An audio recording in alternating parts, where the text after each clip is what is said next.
Tak pojďte už rozjet k nám.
Vážené děti, praktikanti, vedoucí, animátoři a pane hlavní vedoucí Petříčku.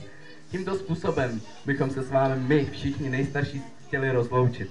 Teďka chvilku budu mluvit těm nejmladším oddílům.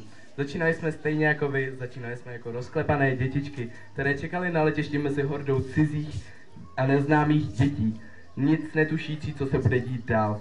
Tak jsme se pomalu s Prekem rozlučovali s rodiči a nastupovali do letadla. Teďka už tu stojíme jako skoro dospělí lidé. A bojíme se opustit náruč pana hlavního vedoucího, za to vám děkuju.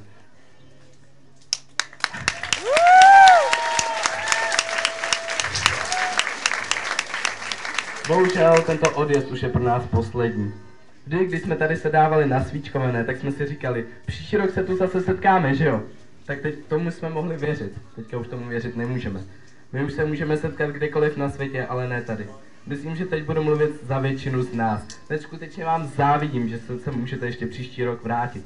Mě osobně mrzí, že jsem se na Koníka dostal před pár lety zpátky. Koník je takové místo, kde si každý najde svého kamarády. Například já se strašně setkávám rád s lidmi z Koníka, protože lidé odsud jsou v něčem jiným, v něčem odlišní.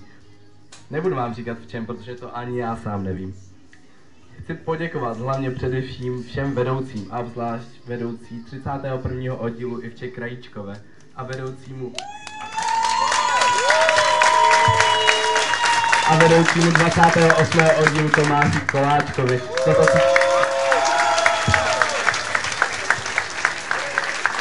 Za to, co pro nás celé 3 týdny dělali. Děkujeme sportákům za skvělý program a praktikantům, kteří za nás, za všechny, dřeli dnem i nocí, aby mychom si mohli užívat program. A obrovské díky patří celému personálu VZP a hlavně panu hlavnímu vedoucímu Péťovi, který se staral o naše problémy, aby my jsme si užívali tento pobyt a mohli si ho užít až do konce. Tímto vám chci poděkovat všem. Díky.